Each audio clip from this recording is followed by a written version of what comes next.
제가 참 존경하는 사람이 있는데요. 이분이 귀하게 자란 분이에요.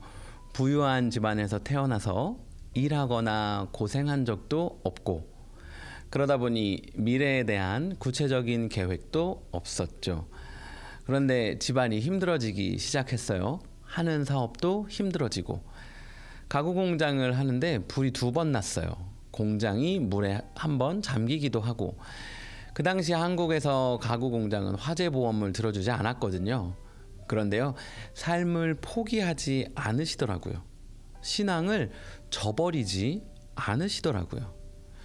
첫 번째 불이 났을 때 다들 집으로 연락 오고 찾아오고 난리가 났죠. 집안에서 누워서 앓고 있을까봐 위로한다고. 그런데요, 아무도 만날 수 없었어요. 왜냐하면 다음 날부터 똑같이 일하러 나갔거든요. 성품도 온유하고 어려움 앞에 무릎 꿇지 않고 성실하고. 제가 지금까지 말한 사람은 바로 저희 아버지입니다. 그리고 눈치채신 분들도 계시겠지만 저는 방금 저희 아버지를 찬양했습니다. 한국 국립국어원 표준국어대사전에서는 찬양을 아름답고 훌륭함을 크게 기리고 드러냄으로 표현하고 있습니다. 저희 아버지의 부족하고 연약한 부분이 있죠. 하지만 저는 아버지의 아름답고 훌륭한 부분을 드러냈습니다. 모든 성경이 하나님을 높이고 있지만 그중 시편은 이번 바이블 프로젝트의 이름처럼 하나님을 찬양하는 것이 표면적으로 더 드러나 있습니다. 그리고 특별히 47편과 49편은 그중 몇 가지 구체적인 방법을 소개하고 있는데요. 오늘은 그것을 나누고 또 삶 속에 적용해 보는 시간을 갖고자 합니다. 시편 49편 3절에 보면요. 내 입은 지혜를 말하겠고 내 마음은 명철을 작은 소리로 읊조리리로다 라고 말하고 있습니다. 하나님이 하신 놀라운 일들을 말하고 읊조리는 것, 이것이 찬양, 아름답고 훌륭함을 크게 기리고 드러냄, 하나님을 찬양하는 것입니다. 여러분, 제 아이가 2015년에 태어났는데요. 2016년부터 뉴트로피니아라는 호중구 감소증이 발견되었습니다. 면역 질환의 일종인데요. 백혈구 중 뉴트로필이라는 호중구 수치가 낮아 바이러스에 감염이 되면 저항할 힘이 없는 질환이었습니다. 열이 나면 바로 응급실로 가야 했죠. 한 번은 열이 오르기 시작해 응급실을 찾았고 3일간 병원 격리실에 머물며 모든 바이러스가 다 사라진 것을 확인하고 나서야 퇴원할 수 있었습니다. 작은 아이 팔에서 피를 계속 뽑는데 혈관을 못 찾고 아이는 울고불고 블랭킷으로 아이를 묶고 피를 뽑고 또 맞던 수액은 근육으로 들어가 그것을 완화하는 주사를 또 맞고 2년간 지속적으로 병원을 찾아 피 검사를 하고 호중구 수치를 확인하고 응급실을 여러 차례 들락날락 거렸죠. 2018년 10월 11일 병원을 방문해 이제 졸업입니다 라고 하는 의사 선생님의 말을 들었던 그 순간이 아직도 기억이 납니다. 하나님께서 온 일을 돌보셨습니다. 그 작은 아이를 위해 기도하는 많은 이들의 기도에 응답하셨고 아이에게 자유로운 삶을 허락하셨습니다. 여러분, 이것이 하나님을 찬양하는 한 방법입니다. 말하는 거예요. 읊조리는 거예요. 하나님, 오늘도 맑은 공기, 따사로운 햇살을 주셔서 감사합니다. 어제의 삶에 매이지 않고 힘차게 시작할 수 있는 마음 주셔서 감사합니다. 이렇게 말이죠.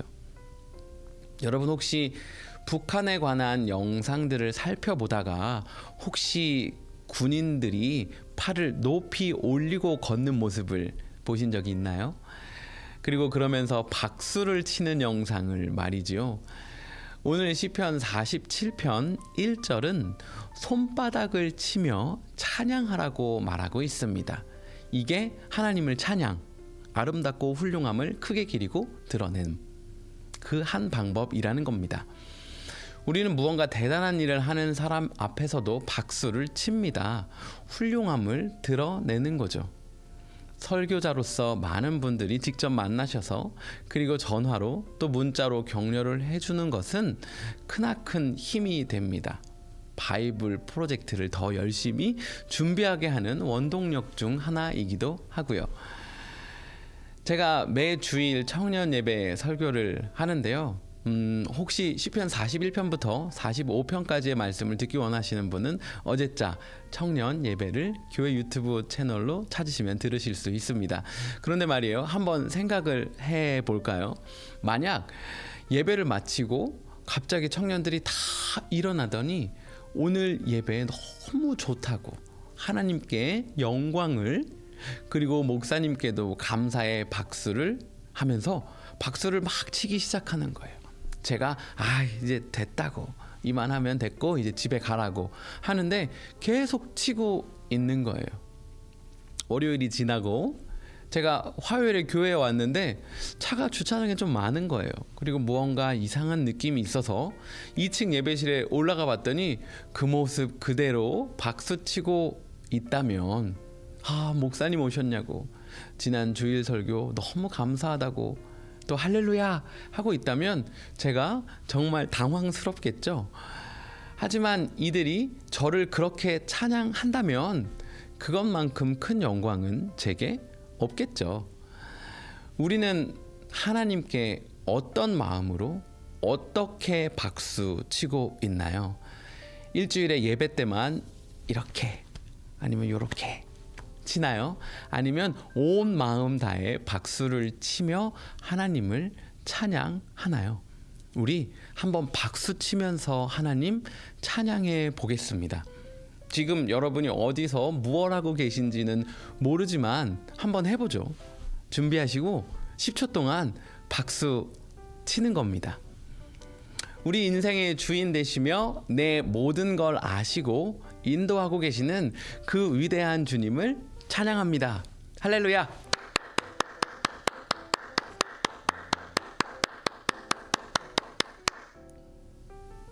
네, 할렐루야.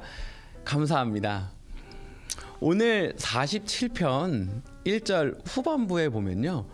즐거운 소리로 하나님께 외칠지어다 라고 말하고 있습니다. NIV에서는요. Shout to God with cries of joy 라고 표현하고 있어요. 여러분, 요즘 청년들은요. 2003년생도 있거든요. 그러면 제가 2002년 월드컵을 예로 들면 공감을 못해요. 그 월드컵을 말이죠.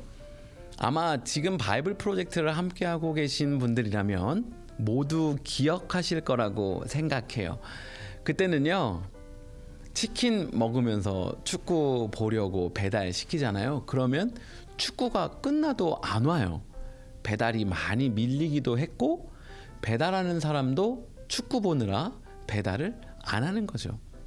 이때는요. 축구를 보지 않고 있던 사람도 우리나라가 이겼는지 혹은 골을 넣었는지 다 알 수 있었어요. 왜냐면요. 정말 지진이라도 난 것처럼 골 하면 막 함성과 아파트가 흔들릴 정도의 울림이 있었거든요. 모두 기뻐서 뛰고 있으니까 말이죠. 저도 서울시청에서 경기의 기쁨을 즐겼는데요. 이날은 처음 보는 사람이던 누구든 다 친구가 됩니다.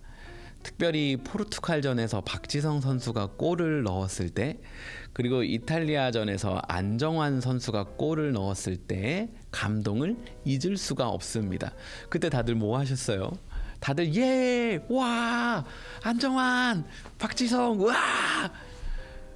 이 소리들이 아파트 전체를 메꿨어요. 시청 광장, 광화문 광장, 길거리 곳곳에 천지를 마치 진동케 하는 기쁨의 소리가 가득했다는 것입니다. 잘했다, 최고야. 이것이 찬양, 훌륭함을 드러내고 기리는 것인 것입니다. 성경 곳곳에 보면 하나님의 임재 앞에 그리고 찬양하며 예배하는 모습 앞에 이와 비슷한 장면이 연출됩니다. 47편 1절을 모두 실제 우리 예배에서 한다고 생각해 보죠. 박수치며 기쁨의 소리를 지르며 예배가 마친 후에는 내리가 모여서 서로의 삶을 나누고 하나님을 이야기하고 읊조리는 이것이 천국의 모습이 아닌가 생각을 해봅니다. 그것을 오늘 6절은 저와 여러분에게 그냥 그걸 하고 싶으면 그렇게 하세요가 아니라 명령하고 있는 것입니다. 찬송하라. 하나님을 찬송하라. 찬송하라. 우리 왕을 찬송하라. 그것이 맞소라 사본에서는 잠무루 엘로힘 잠무루 잠무루 레 말라케누 잠무루 하나님을 찬양하라 찬양하라 찬양하라 우리 왕을 찬양하라 라고 말하는 것입니다. 오늘 하루 사는 동안 하나님이 우리 삶 가운데 하신 일을 읊조리고 또 고백하며 나누고 소리 높이며 박수치며 찬양하는 하루 살면 좋겠습니다. 그래서 오늘 저와 여러분의 발이 춤을 추며 손은 손뼉 치며 입은 기뻐 노래 부르는 하루 되기를 소원합니다. 기도하겠습니다. 하나님, 오늘 우리가 할 수 있는 모든 것으로 최고의 것으로 주님을 찬양하는 하루 살겠습니다. 예수님의 이름으로 기도합니다. 아멘.